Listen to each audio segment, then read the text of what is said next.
Atomic structure बहुत ज़्यादा important है, बहुत इंपॉर्टेंट है एटॉमिक स्ट्रक्चर। और बड़ी बात है कि एटॉमिक स्ट्रक्चर के अंदर बहुत सारे टॉपिक हैं और सारे टॉपिक इंपॉर्टेंट हैं।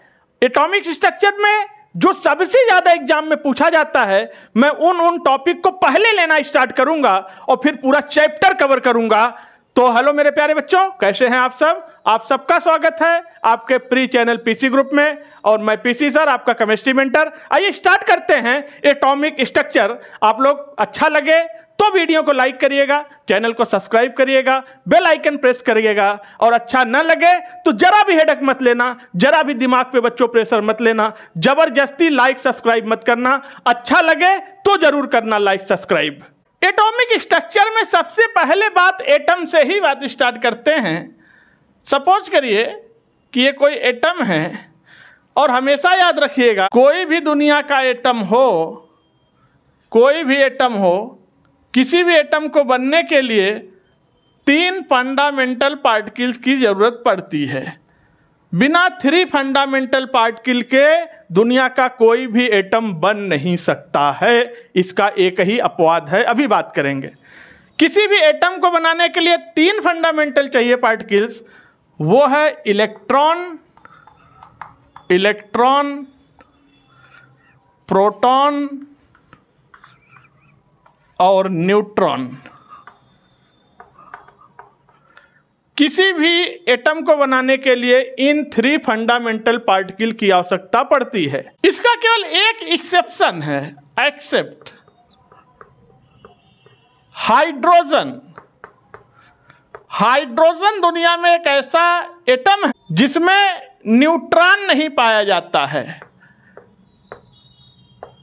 एक फंडामेंटल पार्टिकल्स न्यूट्रॉन नहीं पाया जाता है। बाकी किसी भी दुनिया में एटम को आप बनाओगे तो आपको 3 फंडामेंटल पार्टिकल चाहिए, इलेक्ट्रॉन, प्रोटॉन और न्यूट्रॉन। हाइड्रोजन केवल प्रोटॉन और इलेक्ट्रॉन से बन जाता है, प्रोटियम, इसमें न्यूट्रॉन नहीं पाया जाता है। अब जो ये इलेक्ट्रॉन होता है इसको रिप्रेजेंट करते हैं 0, -1 से, प्रोटॉन को रिप्रेजेंट करते हैं +1 से, न्यूट्रॉन को रिप्रेजेंट करते हैं ऐसे। इलेक्ट्रॉन को डिस्कवर किया था जे.जे.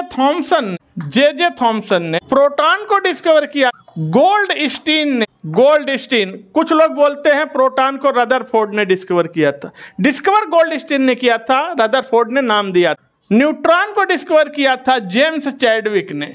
इलेक्ट्रॉन के ऊपर चार्ज पाया जाता है -1.6 × 10⁻⁻19 कूलम्ब।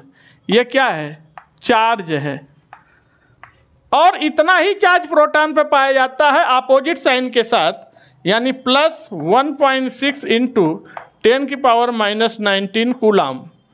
और न्यूट्रॉन चार्जलेस पार्टिकल होता है, इस पर कोई भी आवेश नहीं पाया जाता, कोई चार्ज नहीं पाया जाता है। इसीलिए न्यूट्रॉन की डिस्कवरी सबसे लेट हुई है। इलेक्ट्रॉन का मास होता है 9.1 × 10⁻⁻28 ग्राम। प्रोटॉन का मास होता है 1.67 × 10⁻⁻24 ग्राम। और लगभग इतना ही मास न्यूट्रॉन का भी होता है 1.6 × 10⁻⁻24 ग्राम। प्रोटॉन और न्यूट्रॉन का मास लगभग सेम होता है। यानी कहने का मतलब न्यूट्रॉन पर चार्ज नहीं होता है, लेकिन न्यूट्रॉन का मास होता है। आइए बात करते हैं dual nature of electron. Electron का डुअल नेचर एक्चुअली हुआ क्या कि रदरफोर्ड, बोहर, ये लोग इलेक्ट्रॉन को डुअल नेचर नहीं मानते थे। इलेक्ट्रॉन को केवल पार्टिकल नेचर मान के इलेक्ट्रॉन को न्यूक्लियस के चारों तरफ घुमाए जा रहे थे।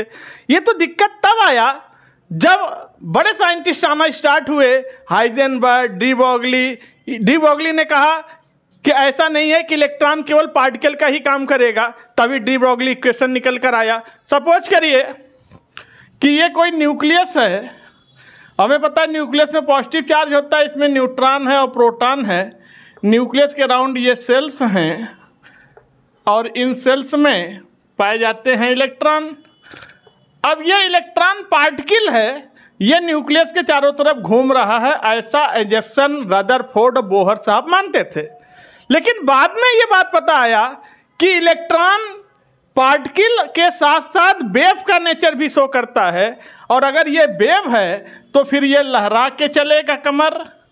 लो, अगर ये वेव है तो ये तरंग के फॉर्म में चलेगा। यानी हम कह सकते हैं कि इलेक्ट्रॉन के दो नेचर हैं, एक पार्टिकल नेचर है, पार्टिकल,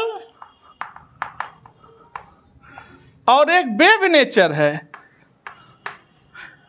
डुअल नेचर है इलेक्ट्रॉन के पास। जब इलेक्ट्रॉन पार्टिकल है तब इसकी हम निकालते हैं एनर्जी E=mc² से, और जब इलेक्ट्रॉन वेव है तब इसकी एनर्जी हम निकालते हैं E=hc/λ से।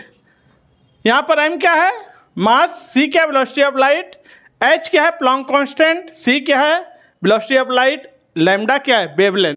तो अगर ये दोनों एनर्जी को हम बराबर कर दें, इक्वलाइज कर दें, तो आप देखो क्या होता है, एक c से एक c कैंसिल हो जाएगा। यानी यहाँ से हम निकाल सकते हैं, तो यहाँ से हम निकाल लेंगे λ=h/mv, बोलिए। और हमें पता है मोमेंटम क्या होता है, P=mv। तो यहाँ पर अगर हम इसको पुटअप कर दें तो λ=h/p, ये होता है डी ब्रॉगली इक्वेशन। यही मेन इक्वेशन है, यही मेन फार्मूला होता है। इसे आप याद रखेंगे, λ=h/p, जहाँ लैम्डा क्या है, वेवलेंथ, h क्या है, प्लैंक कांस्टेंट, और p क्या है, मोमेंटम। और जो ये फार्मूला निकल के आया हुआ है ये स्मॉलेस्ट पार्टिकल के लिए होता है, ये कोई हैवियर पार्टिकल के लिए नहीं है, ये स्मॉलेस्ट पार्टिकल के लिए एप्लीकेबल होता है। अब बात करते हैं हाइजेनबर्ग अनसर्टेनिटी प्रिंसिपल, हाइजेनबर्ग का अनिश्चितता का सिद्धांत। हाइजेनबर्ग अनसर्टेनिटी प्रिंसिपल बहुत ज़्यादा इंपॉर्टेंट होता है, खूब पूछा जाता है और होता बड़ा आसान है। आप बताओ, ये न्यूक्लियस है, न्यूक्लियस में पॉजिटिव चार्ज है, इसमें न्यूट्रॉन है, प्रोटॉन है, न्यूक्लियस के अराउंड ये पाया जाता है, और इस सेल में है इलेक्ट्रॉन। हाइजेनबर्ग अनसर्टेनिटी प्रिंसिपल ये कहता है, और हमें एक चीज़ तो पता ही है, इलेक्ट्रॉन का डुअल नेचर होता है, इलेक्ट्रॉन पार्टिकल भी है और इलेक्ट्रॉन वेव भी है, यहाँ ये भी लड़ाई मची हुई है। हाइजेनबर्ग अनसर्टेनिटी प्रिंसिपल ये कहता है, ये जो इलेक्ट्रॉन न्यूक्लियस के चारों तरफ मोशन में है, घूम रहा है, इस इलेक्ट्रॉन का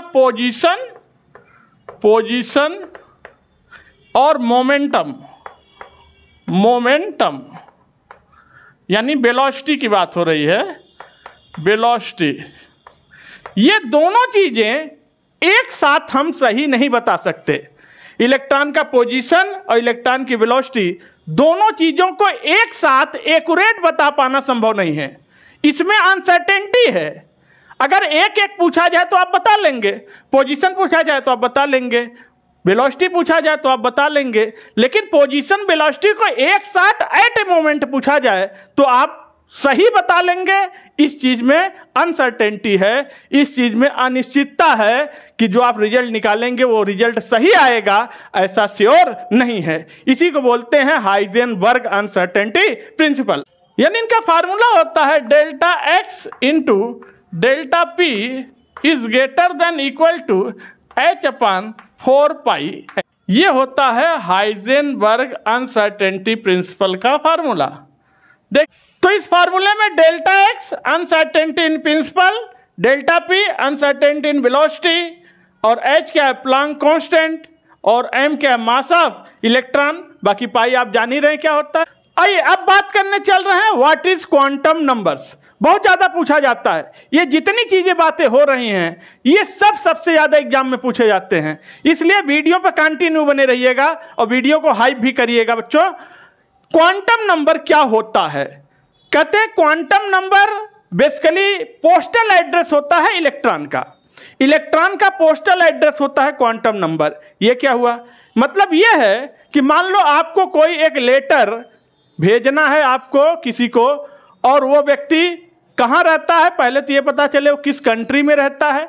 मान लो वो इंडिया में रहता है तो इंडिया कंट्री का नाम पता चल गया, अभी भी आपका लेटर नहीं पहुंचेगा जब तक आपको ये न पता चले वो इंडिया के किस स्टेट में रहता है। मान लो यूपी में रहता है, अभी भी आपका लेटर नहीं पहुंचेगा। जब तक ये ना पता चले कि यूपी के किस डिस्ट्रिक्ट में रहता है, और अभी भी आपका लेटर नहीं पहुंचेगा जब तक आपको ये ना पता चले इंडिया के किस स्टेट में, किस स्टेट के किस डिस्ट्रिक्ट में, और उस डिस्ट्रिक्ट के किस मोहल्ले में रहता है। और अगर उस मोहल्ले में ही पता चल जाए तो भी लेटर नहीं पहुंचेगा जब तक ये ना पता चल जाए कि वो उस मोहल्ले के किस मकान नंबर में रहता है। तब डाकिया आपका लेटर उस मकान नंबर में उस पर्टिकुलर एड्रेस पे पहुंचा देगा। यही काम करता है quantum numbers. Quantum number electron की सारी डिटेल निकाल के आपको देता है। इलेक्ट्रॉन की एनर्जी क्या है, वेलोसिटी क्या है, मोमेंटम क्या है, इलेक्ट्रॉन क्लॉकवाइज है, एंटी क्लॉकवाइज है, सारा सब कुछ रिजल्ट, सारा डाटा आपको निकाल के देगा क्वांटम नंबर। बेसिकली ये क्वांटम नंबर 4 तरह के हम लोगों को पढ़ने हैं। Principal quantum number, azimuthal quantum number, magnetic quantum number और स्पिन क्वांटम नंबर पढ़ेंगे 1 बाय 1। तो सबसे पहले क्वांटम नंबर आ रहा है principal quantum numbers. Principal quantum number को n से रिप्रेजेंट करते हैं, और प्रिंसिपल क्वांटम नंबर हमें जानकारी निकाल के देता है कंप्लीट सेल के बारे में। ये कंप्लीट सेल को रिप्रेजेंट करता है, कंप्लीट सेल को डिस्क्राइब करता है। प्रिंसिपल क्वांटम नंबर n की जो वैल्यू होती है, n की वैल्यू ये होती है 1 to infinite. 1 to infinite. Nucleus के अराउंड कितने सेल्स होते हैं? इनफाइनाइट सेल होते हैं। इसे हम रिप्रेजेंट करते हैं K, L, M, N and so on. K equal to यानी N इक्वल टू 1, 2, 3, 4। इस तरह से हम प्रिंसिपल क्वांटम नंबर्स को दिखाते हैं, रिप्रेजेंट करते हैं। प्रिंसिपल क्वांटम नंबर के बाद ये है एग्जीमुथल quantum number. Azimuthal quantum number को L से रिप्रेजेंट करते हैं। एग्जीमुथल क्वांटम नंबर हमें जानकारी देता है सब सेल की। सब सेल यानी सेल को डिस्क्राइब करता था प्रिंसिपल क्वांटम नंबर, और सब सेल को डिस्क्राइब करेगा एग्जीमुथल क्वांटम नंबर। और इस एग्जीमुथल क्वांटम नंबर के अगर हम वैल्यूज़ की बात करें तो एग्जीमुथल क्वांटम नंबर की वैल्यू होती है 0 to n-1, 0 to n-1। यानी हमारे पास 4 सब सेल हैं, S, P, D और F। S के लिए, P के लिए, D के लिए, F के लिए अगर हम L की वैल्यू की बात करें तो S के लिए L की वैल्यू 0 होती है, P के लिए 1 होती है, D के लिए 2 होती है और F के लिए ये वैल्यू 3 आती है। और अगर कभी हमें एंगुलर मोमेंटम निकालना पड़ा, एंगुलर मोमेंट इलेक्ट्रॉन का, तो हम यहाँ से निकाल लेते हैं h/2 पाई √L × L+1। L क्या है? एग्जीमुथल क्वांटम नंबर। अब आ रहा है magnetic quantum number. Magnetic quantum number को m से रिप्रेजेंट करते हैं, और ये मैग्नेटिक क्वांटम नंबर हमें जानकारी देता है ऑर्बिटल्स की। किसकी जानकारी देता है? ऑर्बिटल की। कंप्लीट ऑर्बिटल का पूरा इंफॉर्मेशन निकाल के हमें मैग्नेटिक क्वांटम नंबर देगा। और अगर हम मैग्नेटिक क्वांटम नंबर के वैल्यूज़ की बात करें तो मैग्नेटिक क्वांटम नंबर का वैल्यूज़ होता है ±L2 -+L इंक्लूडिंग 0, इंक्लूड 0। इसमें 0 भी इंक्लूड है, इस बात का ध्यान देंगे। ये मैग्नेटिक क्वांटम नंबर हमें ओरिएंटेशन ऑफ ऑर्बिटल के बारे में बताता है। ऑर्बिटल का ओरिएंटेशन कैसा है, एक्स में है, वाई में है, जेड में है, वो ओरिएंटेशन हमें बताएगा मैग्नेटिक क्वांटम नंबर। ये magnetic quantum number azimuthal quantum number के मान पे डिपेंड करता है। मान लीजिए एग्जीमुथल क्वांटम नंबर L की वैल्यू 0 हो तो मैग्नेटिक क्वांटम नंबर M की वैल्यू भी क्या होगी? 0 होगी। एग्जीमुथल क्वांटम नंबर L की वैल्यू 1 है तो मैग्नेटिक क्वांटम नंबर की वैल्यू 3 हो सकती है, +1, 0, -1, या ऐसे भी लिख सकते थे -1, 0, +1। चाहे बढ़ते हुए क्रम में लिखो चाहे घटते हुए क्रम में लिखो। अगर L इक्वल टू 2 है तो M के कितने संभावित मान हो सकते हैं? -2, -1, 0, +1, +2, ये मान्स आएंगे वैल्यूज़। लास्ट में आ रहा है spin quantum number. Spin quantum number को एच से रिप्रेजेंट करते हैं। स्पिन क्वांटम नंबर हमें जानकारी देता है spinning of electron. Spinning of electron, electron की स्पिनिंग कैसा है, क्लॉकवाइज है या एंटी क्लॉकवाइज स्पिनिंग है। इसकी वैल्यू होती है स्पिन क्वांटम नंबर की ±1/2। यानी कहने का मतलब अगर एक ऑर्बिटल में 2 इलेक्ट्रॉन रहते हैं तो ये जो क्लॉकवाइज इलेक्ट्रॉन है इसके लिए s की वैल्यू आएगी +1/2। जो ये एंटी क्लॉकवाइज है इसके लिए s की वैल्यू आएगी -1/2। और इसीलिए हम लोग जब इसको एक साथ लिखते हैं तो लिखते हैं +-1/2। क्वांटम नंबर के क्वेश्चन लगा के देखते हैं कि आंसर निकल रहे हैं। Find out value of n, l, m and s for last electron of chlorine.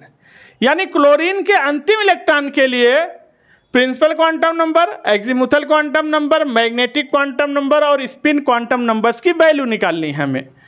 तो निकाल लेंगे।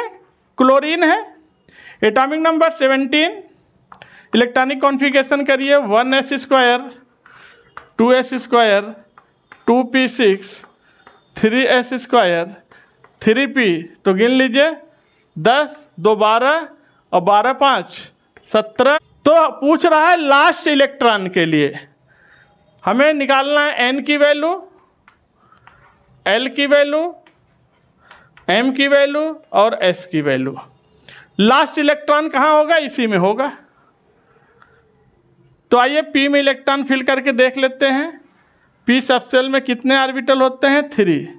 5 इलेक्ट्रॉन भरना, पहले एक एक इलेक्ट्रॉन भरो, 1 2 3 4 5। तो लास्ट इलेक्ट्रॉन यही वाला है जो नीचे है, ठीक। तो इसके लिए प्रिंसिपल क्वांटम नंबर की वैल्यू तो वही आएगी जो सब सेल के पहले लिखा होता है, सेल 3। एल की वैल्यू पी के लिए कितनी होती है, 1। एम की वैल्यू अगर एल 1 है तो एम की वैल्यू हो जाएगी -1 0 +1। और अगर आप इसको देखिए तो ये एंटी क्लॉकवाइज है तो एच की वैल्यू आ जाएगी -1/2। इस तरह से सारा रिजल्ट निकल गया। अब फिर बहुत ज़्यादा इंपॉर्टेंट आर्टिकल आ रहा है, आपबाउ प्रिंसिपल। आपबाउ प्रिंसिपल क्या होता है? आपको तो ऐसा बेटा लग रहा होगा कि आपबाउ कोई बहुत बड़ा वैज्ञानिक है, अमेरिका का होगा, जापान का होगा, इटली ब्राज़ील का होगा। ऐसा कुछ भी नहीं है। आपबाउ एक जर्मन वर्ड है, एक जर्मन का शब्द है जिसका मतलब होता है filling of electron in the increasing order of energy. इलेक्ट्रॉनों को ऊर्जा के बढ़ते क्रम में भरना। सेल में, सब सेल में, ऑर्बिटल में इलेक्ट्रॉन को एनर्जी के इंक्रीजिंग ऑर्डर में भरना क्या कहलाता है, आपबाउ प्रिंसिपल। यानी कहने का मतलब फिलिंग ऑफ इलेक्ट्रॉन,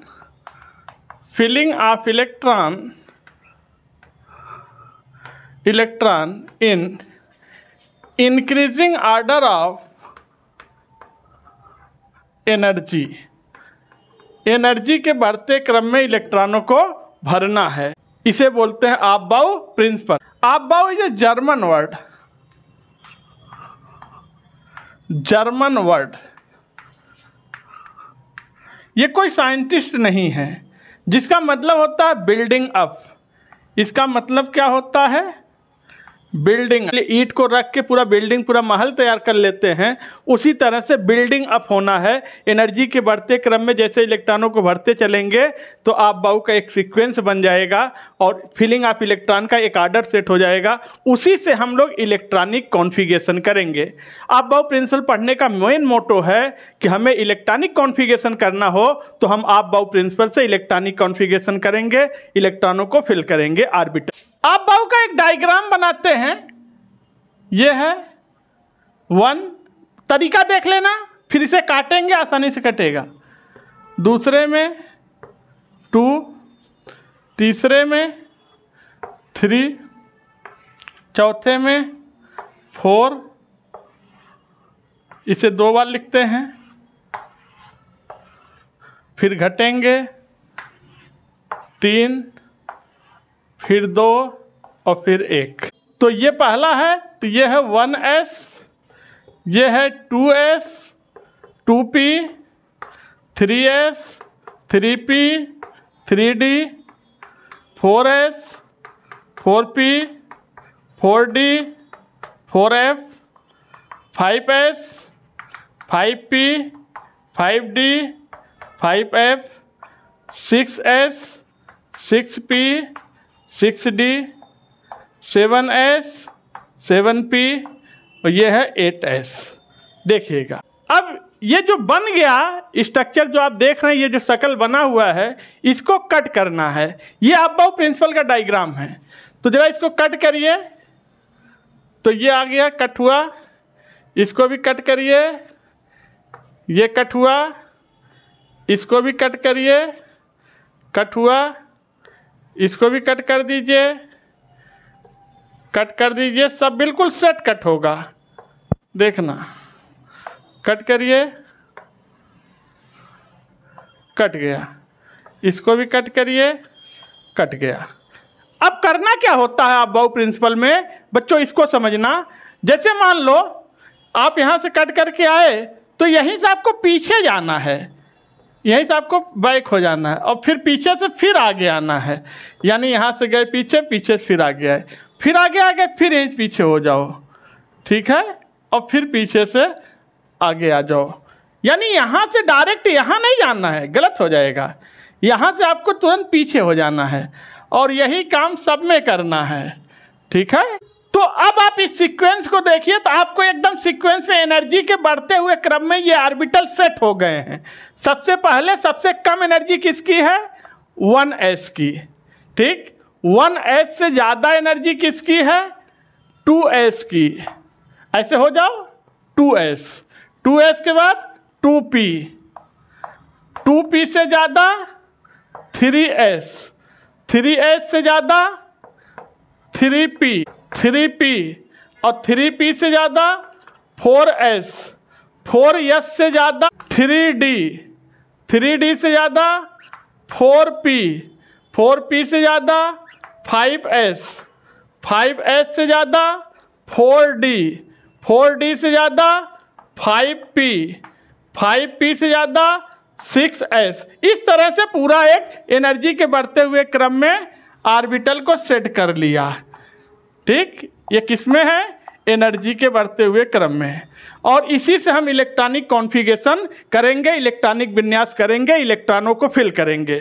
तो आइए कोई एलिमेंट लेके इलेक्ट्रॉन फिल करते हैं। सोडियम ले लेते हैं, छोटा एलिमेंट है, एटॉमिक नंबर 11 है। 11 इलेक्ट्रॉन भरते हैं इसी सीक्वेंस में। पहले 1s², फिर 2s², 2p6, 3s1। देखना 6 4 10 1 11 ऐसे बढ़ते हैं। जिनको ना पता तो याद रखना s,p,d,f। यस में मैक्सिमम 2 इलेक्ट्रॉन, p में 6 इलेक्ट्रॉन, d में 10 इलेक्ट्रॉन भरते हैं और f में 14 इलेक्ट्रॉन भरा जाता है। ना पता हो तो याद रख। कोई दूसरा एलिमेंट लेते हैं, आयरन ले रहे हैं, एटॉमिक नंबर 26, 26 इलेक्ट्रॉन भरना। यही सीक्वेंस अपनाएंगे। 1s², 2s², 2p6, 3s², 3p6, 4s², 3d6। देखिए 26 इलेक्ट्रॉन हो गया। 10 और 10 20 और 6 26। तो इस अबाव प्रिंसिपल का इस्तेमाल करके हम दुनिया के किसी भी एलिमेंट में इलेक्ट्रॉनिक कॉन्फ़िगरेशन करेंगे, इलेक्ट्रॉनों का फिलिंग करेंगे और वो सही आंसर आएगा। अबाव प्रिंसिपल के बाद फिर इंपॉर्टेंट, बहुत ज़्यादा इंपॉर्टेंट रूल है, ये हर जगह काम आएगा। हुंड रूल, मुंड रूल नहीं, हुंड रूल। हुंड रूल क्या कहता है, बहुत अच्छे से समझना। हुंड रूल पहली चीज strictly applicable for degenerate orbitals. यह केवल डीजनरेट ऑर्बिटल के लिए एप्लीकेबल होता है और डीजनरेट का केमिस्ट्री में मतलब होता है सेम एनर्जी, सेम एनर्जी। यानी ऐसे ऑर्बिटल जिनकी एनर्जी सेम होनी चाहिए तभी हुंड रूल लगेगा। अब हुंड रूल होता क्या है? कहते हैं according to Hund rule pairing of electron, pairing जोड़ा बनाना, pairing of electron in degenerate orbital is not possible until each orbital have one electron in it and spinning of all unpaired electron must be same। यानी कहने का मतलब हिंदी में समझो, हुंड साहब कह रहे हैं कि आप पी ऑर्बिटल में या किसी ऑर्बिटल में, हुंड साहब कह रहे हैं कि ऑर्बिटल्स में जब आप इलेक्ट्रॉन भरेंगे तो पेयरिंग तब तक नहीं करा सकते जब तक सारे ऑर्बिटल में एक एक इलेक्ट्रॉन न हो जाए। जब सब ऑर्बिटल में एक एक इलेक्ट्रॉन हो जाए इसके बाद ही पेयरिंग कराना स्टार्ट करना है, पहली चीज। और दूसरी चीज, जो एक एक इलेक्ट्रॉन सारे ऑर्बिटल में हो रहे हैं वो सेम स्पिन में होने चाहिए, या तो सारे क्लॉकवाइज हो या सारे एंटी क्लॉकवाइज हो, तब हम पेयरिंग स्टार्ट करेंगे। जैसे सपोज करिए हमने कोई पी ऑर्बिटल लिया, पी ऑर्बिटल पी सबसेल में पी सबसेल लिया, पी सबसेल में कितने ऑर्बिटल हैं? 3। तो हम इलेक्ट्रॉन भर रहे हैं 3, तो ये तीनों का स्पिन सेम है, ये सही है। या तो फिर ऐसे भरते, तीनों एंटी क्लॉकवाइज कर देते, ये भी सही है। लेकिन अगर ऐसे करोगे तुम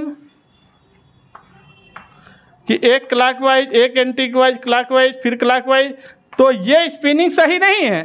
तीनों जो अनपेयर इलेक्ट्रॉन है ये तीनों अनपेयर सेम स्पिन में होने चाहिए, या तीनों क्लॉकवाइज या तीनों एंटी क्लॉकवाइज। ऐसा ना हो कि एक क्लॉकवाइज एक एंटी क्लॉकवाइज, ये तरीका गलत है। और जब सब में एक एक इलेक्ट्रॉन हो गए तो अब हम पेयरिंग कराना स्टार्ट कर सकते हैं। जैसे मान लीजिए P4 इलेक्ट्रॉन भरना है, तो P में ऑर्बिटल कितने हैं?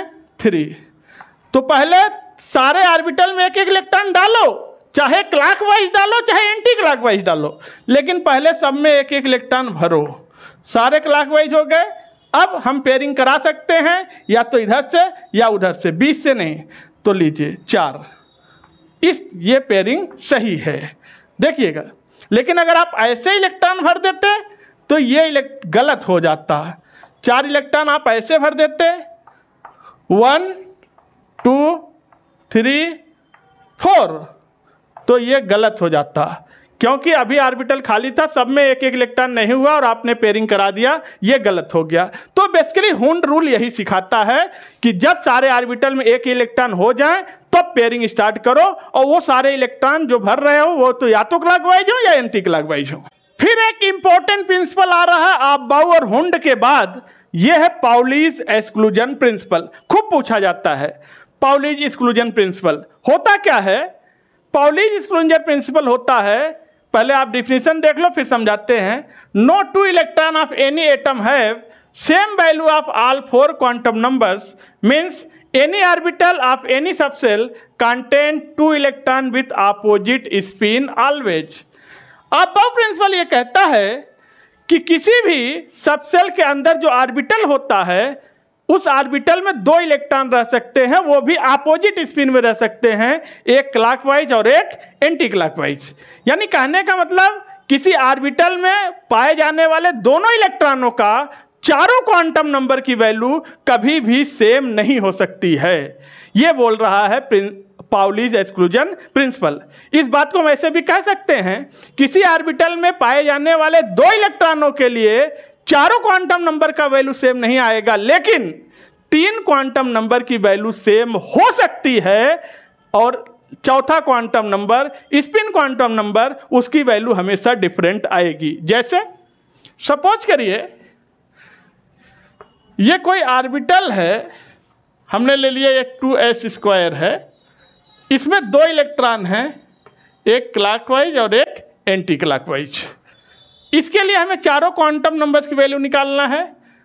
Principal quantum number n, azimuthal quantum number l, magnetic quantum number m और स्पिन क्वांटम नंबर s। तो देखना पाउलीज एक्सक्लूजन प्रिंसिपल कर रहा है ये चारों क्वांटम नंबर्स की वैल्यू इन 2 इलेक्ट्रॉनों के लिए सेम नहीं आएगी, जबकि एक ही ऑर्बिटल में है दोनों इलेक्ट्रॉन। अगर इसके लिए हम n की वैल्यू निकालें तो n की वैल्यू कितनी आएगी? 2। प्रिंसिपल क्वांटम नंबर की वैल्यू 2 आ गई। एक्जिमुथल क्वांटम नंबर की वैल्यू निकालें तो s के लिए l की वैल्यू कितनी आती है? 0। यानी 2 इलेक्ट्रॉनों के लिए प्रिंसिपल क्वांटम नंबर की वैल्यू 2 है, इसके लिए भी 2 है, इसके लिए भी 2 है, ये बात तो सही है। L दोनों के लिए 0 है, इसके लिए भी और इसके लिए भी। अगर L 0 आया तो M भी क्या आएगा, 0 आएगा। लेकिन अगर हम S की वैल्यू निकालें तो इस क्वांटम नंबर, इस इलेक्ट्रॉन के लिए जो क्लॉकवाइज है, इसके लिए S की वैल्यू आएगा +1/2। लेकिन जो ये वाला इलेक्ट्रॉन है एंटी क्लॉकवाइज, इसके लिए S की वैल्यू निकालें तो ये आएगा -1/2। तो देखिए 3 इलेक्ट्रॉनों के लिए, 2 इलेक्ट्रॉनों के लिए 3 क्वांटम संख्याओं का मान तो बराबर आ गया, लेकिन चौथी क्वांटम संख्या का मान बदल गया। एक के लिए आ रहा है +1/2 और दूसरे के लिए आ रहा है -1/2। यही बात समझाता है पाउलीज एक्सक्लूजन प्रिंसिपल। एक ऑर्बिटल में 2 इलेक्ट्रॉन हैं, दोनों इलेक्ट्रॉनों के लिए चारों क्वांटम संख्याओं की वैल्यू कभी भी बराबर नहीं आ सकती है। इसी बात को ऐसे भी बोल सकते हैं, एक ऑर्बिटल में 2 इलेक्ट्रॉन हैं, 2 इलेक्ट्रॉनों के लिए 3 क्वांटम संख्याओं का मान बराबर हो सकता है, लेकिन चौथी क्वांटम संख्या, स्पिन क्वांटम संख्या, उसकी वैल्यू हमेशा डिफरेंट आएगी। तो बच्चों एटॉमिक स्ट्रक्चर के वीडियो को आज यहीं पर रोकते हैं। एटॉमिक स्ट्रक्चर में जो रिमेनिंग पार्ट है उसके लिए दूसरा वीडियो अपलोड होगा, उसमें आएगा। तो आप लोग आज के वीडियो को यहीं रखते हैं। आप लोग वीडियो को लाइक कर दीजिए, चैनल को सब्सक्राइब कर दीजिए, बेल आइकन प्रेस कर दीजिए और एक प्यारा सा कमेंट करिएगा। आपके कमेंट से मोटिवेशन मिलता है, हौसला मिलता है। तो फिर अपना ध्यान रखिएगा। Thank you, take care.